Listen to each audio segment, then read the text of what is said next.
गोड वाक्य आहे, ये भी दिन चले जाएंगे, हेही दिवस जातील.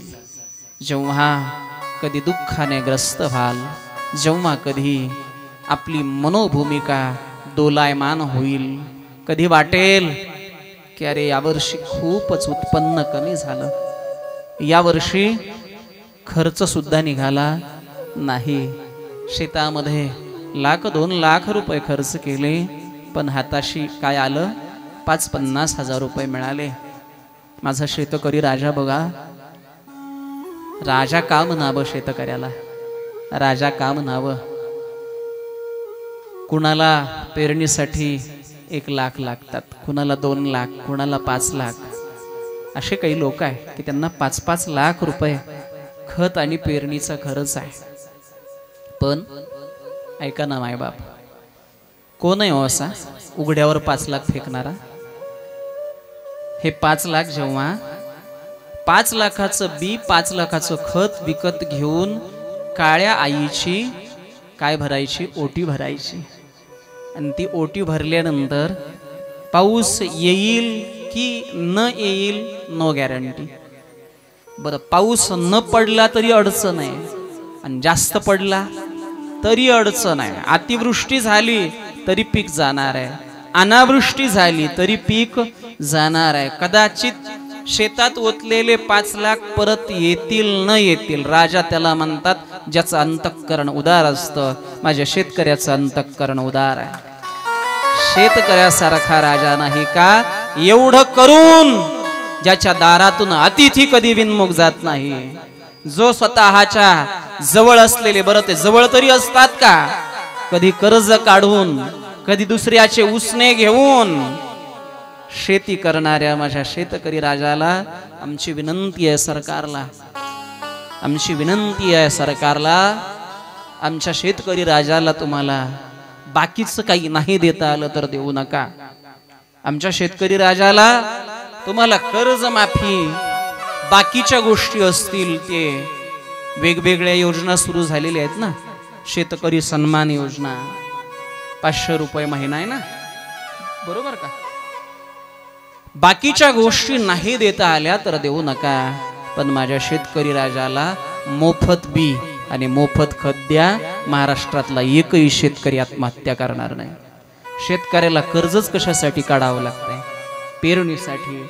आणि पेरणीसाठी जे पैसे घातले ना, ते पैसे सुद्धा वापस परत मिळण्याची गॅरंटी नाही. शेत पिकल्यानंतर भाव चांगला मिळेलच याची सुद्धा गॅरंटी नाही. 2 गोष्टी जर शेतकऱ्याच्या जीवनामध्ये झाल्या, एक खत आणि बी बियाणं मोफत मिळावं, आणि 2 शेतकऱ्याच्या मालाला हमी भाव, पक्का भाव, की जो खर्च वजा जाता त्याला पुरावा, असं जर मिळालं तर माझ्या या देशातल्या शेतकऱ्यांच्या आत्महत्या संपुष्टात येतील. मायबाप, आज आत्मदेवाचं हृदय विषादग्रस्त है. जिंदगी में जब कभी भी दुःख आपको सताएगा, जीवनामध्ये दुःखाच्या भावना तुमच्यावर विजय मिळवतील, अशा वेळेला हे वाक्य स्मरणात ठेवा, ये भी दिन चले जाएंगे, हेही दिवस निघून जातील. 4 दिवस सुखाचे आहेत, 4 दिवस दुःखाचे आहेत, पण आत्मदेवाला आज भावना अनावर झाल्या. अनावर भावना झाल्यानंतर आत्मदेवाने आज निर्णय घेतला, मुझे जिंदगी नहीं जीनी है. काय करायचंय, मला आत्महत्या करायची आहे, मला या घरामध्ये राहायचं नाही, मला हे असं दुःखमय जीवन न जगता या जीवनाला संपवून घ्यायचंय. वनाच्या दिशेने आत्मदेव निघालेले आहे. वनामध्ये जावं, एखाद्या दरीमध्ये हा देह समर्पित करून टाकावा आणि हे जीवन संपवून टाकावं. मायबाप, असा विचार माणसाने कधी जीवनामध्ये करू नये, कारण हे जीवन सुंदर आहे, हे जीवन अत्यंत सुंदर आहे. हे जीवन 83,99,999 योनीच्या पुनरपि जननी जठरे शयनम कितीतरी योनी फिरल्यानंतर हा नरदेह मिळालेला आहे. आणि म्हणून मनुष्य शरीर मिळालेल्या माणसाने कधी आत्महत्या करायचा विचार करू नये. शास्त्र सांगेल आत्महत्या केलेल्या जीवाला सद्गती नाही, त्याला शास्त्राने गती दिलेली नाही, त्या जीवाला भटकत राहावं लागतं. आणि म्हणून आत्मदेवासारख्या शास्त्र जाणणाऱ्या माणसाला सुद्धा अभिचार मनावर आरूढ झाला आणि वनामध्ये आत्मदेवाने स्वतःला संपवण्यासाठी जावं. एका झाडाखाली बसलेले आहे. झाडाखाली बसलेले असताना डोळ्यांमधून घळघळ घळघळ अश्रू वाहत आहेत. एक संत त्या रस्त्याने चाललेले आहे. संतांना आत्मदेव दिसले. झाडाखाली बसलेले आत्मदेव पाहिले. आत्मदेव रडत असताना पाहिले. दया आली. संतांचा स्वभाव दयाळू आहे. संत दया मूर्ती आहेत. संतांच्या हृदयामध्ये उपजतच दया आहे. रुदन करणाऱ्या रडणाऱ्या आत्मदेवाला पाहिलं आणि संत महात्मे आत्मदेवापर्यंत पोहोचले. विप्रवर काय अडचण आहे, काय भाग्य आहे की तुमच्यासारखा व्यक्ती जंगलामध्ये येऊन वनामध्ये येऊन प्रभूची सेवा करताय, तुम्ही नामचिंतन करताय, डोळ्यांमधून गळगळ गळगळ अश्रू वाहतायत, भगवंतासाठी रडत असावेत. असा ग्रह संतांचा झाला. संतांनी विचारलं काय दुःख आहे, काय यातना आहेत की भगवंताची प्रार्थना आहे, देव भेटावेत म्हणून साधन आहे.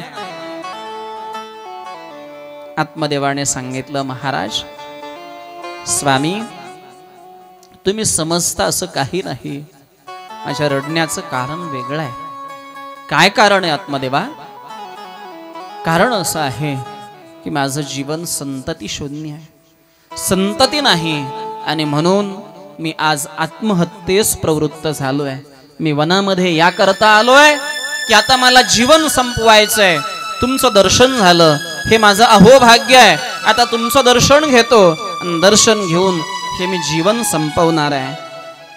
संतांनी काही चांगल्या गोष्टी सांगायला सुरुवात केली. आत्मदेवा असा विचार करू नका, अहो तुमचं नाव आत्मदेव आहे.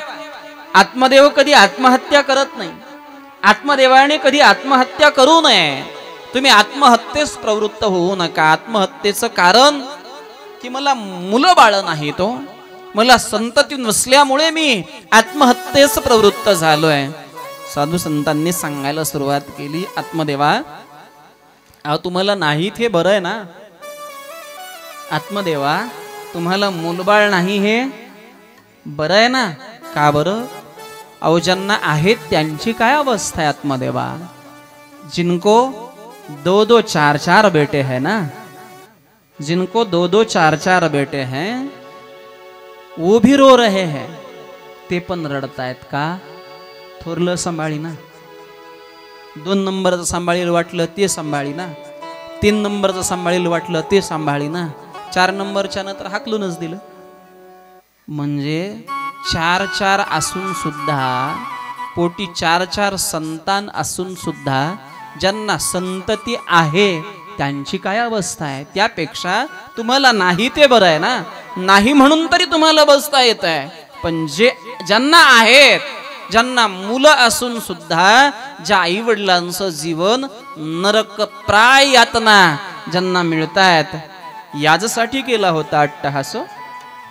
याच्यासाठी का मायबापांनी अट्टहास केला होता की मुलाबाळांनी आपल्याला म्हातारपणाच्या वेळेला जी मुलं आपल्या हातातली काठी व्हावीत अशी अपेक्षा त्या मुलांनी त्याच काठीने, हो या महाराष्ट्रात या देशात अशी सुद्धा मुलं आहेत की आईला आणि वडिलांना काठीने मारणारी सुद्धा अशी सुद्धा मुलं आहेत की जी मुलं आई वडिलांना, त्या आई वडिलांचा शब्द ऐकत नाहीत. त्यांचा कोणताही शब्द न ऐकता, माता पित्यांना न मानता अशी बेईमान दुनिया या कलियुगातच आली आहे ना. की जी दुनिया इमान आई वडिलांच्या चरणाशी न ठेवता आई वडिलांना दुःख आणि त्रास देणारी मुलं, आई रे बेईमान